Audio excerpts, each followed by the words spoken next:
Football एक असा sport जो जगातला सगळ्यात मोठा स्पोर्ट नाही तर सगळ्यात महान स्पोर्टसुद्धा आहे. फुटबॉलचा जो वर्ल्ड कप असतो तो जगातला सगळ्यात मोठा इव्हेंट असतो आणि त्याच्यात प्लेयर्स आणि फॅन्स मिळून अब्जाने लोक ह्या वर्षीचा फुटबॉल वर्ल्ड कप हा अमेरिकेत होतो. जे ऐकून प्रत्येक फुटबॉल फॅनला आधी नको नको झालेलं, पण आता जे फुटेजेस बाहेर येत आहेत तिथून ते बघून सगळे शॉक्ड आहेत. इतके होलसम इमेजेस आणि फुटेजेस आहेत, जसं की कोरियन फॅन्स आणि मेक्सिकन फॅन्स एकत्र वाईप करतायत, जॅपनीज फॅन इंटरव्ह्यू देऊन फेमस होत आहेत आणि तो जर्मन सॅक्सोफोनिस्ट त्याची तर लेवलच वेगळी आहे. हे सगळे फुटेजेस आणि इमेजेस बघून असं वाटतं की फुटबॉलमध्ये इन्व्हेस्ट केलं तर इझिली आपण वर्ल्ड पीस अचीव करू शकू. पण हे सगळं बाहेरच्या जगात.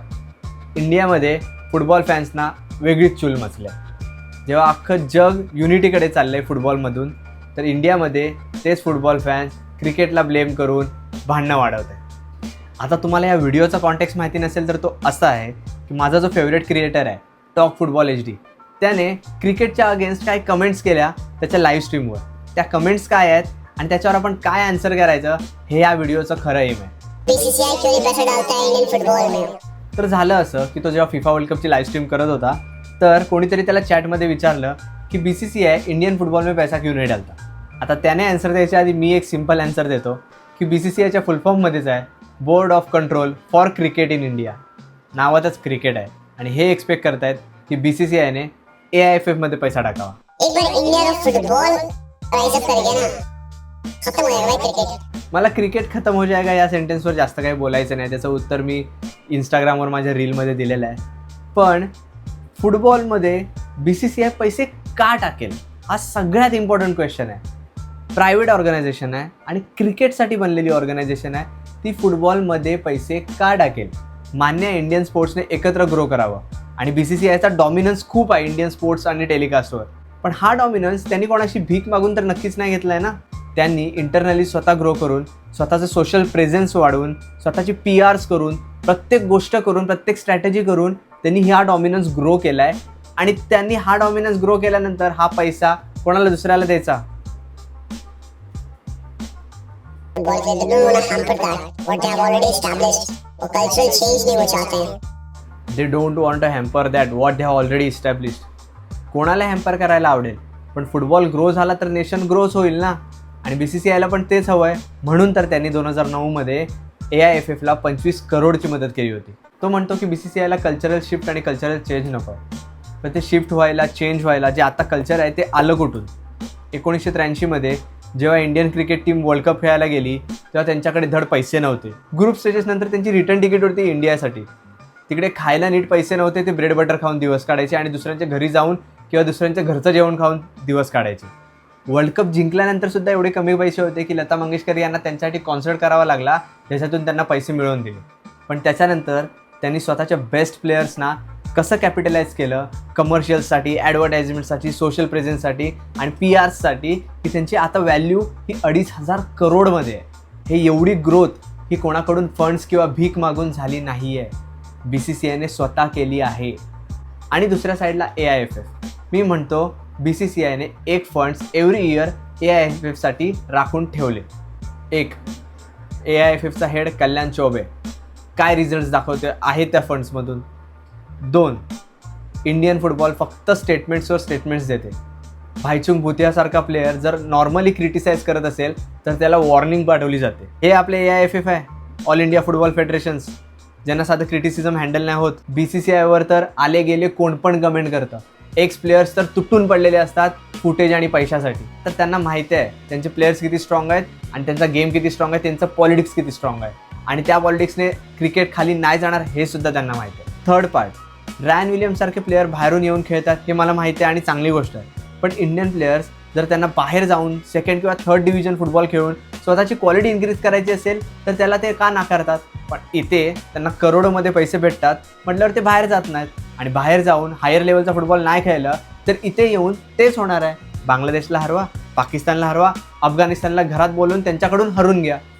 हे फॅक्ट्स आहेत, बाकी काही नाही. ऑलमोस्ट एव्हरी ऑड इयर आपण साफ चॅम्पियन्स बनतो. आपली लेवल तिथपर्यंतच दिसते.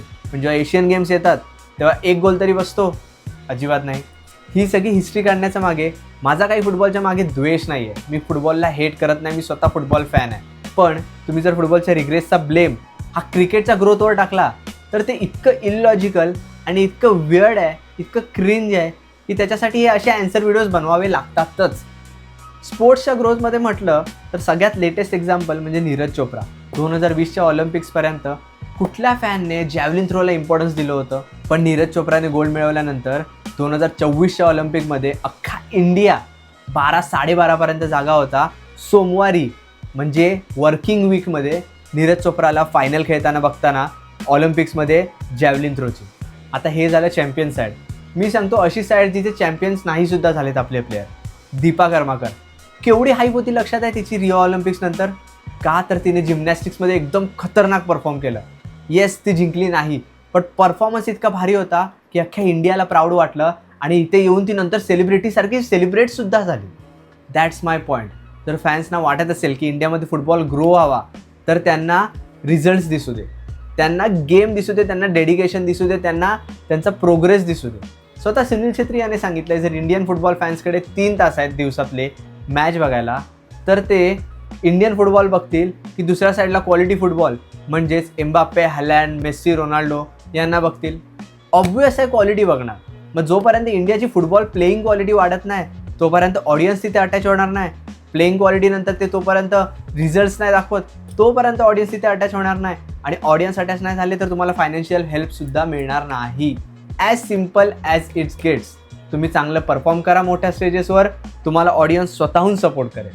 कारण इंडियाची टीम आहे, इंडियाचे प्लेयर्स आहेत, त्यांना कोण सपोर्ट नाही करणार हे अशक्य आहे. पण त्यांना सपोर्ट करण्यासाठी तेवढं कारणसुद्धा द्यायला पाहिजे. अफगाणिस्तानची टीम इंडियामध्ये येऊन इंडियाला हरवून जाते आणि इंडियन फॅन्सकडून वायकिंग क्लॅप्स घेऊन जाते. लाज नाही वाटत हे ऐकताना? आणि अशा इंडियन फुटबॉल टीमला लोक का सपोर्ट करतील आणि इंडियन फॅन्स का सपोर्ट करतील? आणि घुमून फिरून गोष्ट इथेच येते की इंडियन क्रिकेट फॅन्ससुद्धा फुटबॉलला सपोर्ट करतात. पण तुम्हाला जर ऑर्गनायझेशनने सपोर्ट करायला हवं असेल तर सेन्स बनवा की त्याच्यासाठी तुम्हाला आधी ग्रासरूट्स इम्प्रूव्ह करायला लागतील. आणि त्याच्यासाठी पैसा घ्यायचा असेल तर ते तुमच्या AIFFला आधी तो नीट मॅनेज करायला सांगा, जे इंडियन क्रिकेट एकदम टॉप लेवलला करतं. रणजी, विजय हजारे, सय्यद मुश्ताक अली, इराणी कप, अजून इंटरनल लीग्स, MPL, काय काय बोला तुम्ही. BCCI प्रत्येक गोष्ट करते जी इंडियन क्रिकेटची ग्रोथकडे असेल. फुटबॉल आणि AIFF काय करते? मी म्हणतो AIFFने BCCIचे 75% तरी इंडियन फुटबॉलच्या ग्रोथकडे थोडे स्टेप्स घेतले. मी स्वतः पैसे टाकेन त्यात. नुसतं क्रिकेटला ब्लेम करून फुटबॉलवरती येत नाही. क्रिकेट फॅन्स क्रिकेट बघतात कारण त्यांची टीम चॅम्पियन आहे, त्यांचे प्लेयर्स चॅम्पियन आहे. फुटबॉल फॅन्ससुद्धा फुटबॉल तेव्हा बघतील जेव्हा त्यांची टीम्स चॅम्पियन बनेल. आणि त्याच्यासाठी तुम्ही क्रिकेटला ब्लेम करू शकत नाही, क्रिकेटच्या इकोसिस्टमला ब्लेम करू शकत नाही. त्याच्यासाठी तुम्हाला ब्लेम करावं लागेल इंडियन फुटबॉल सिस्टीमला.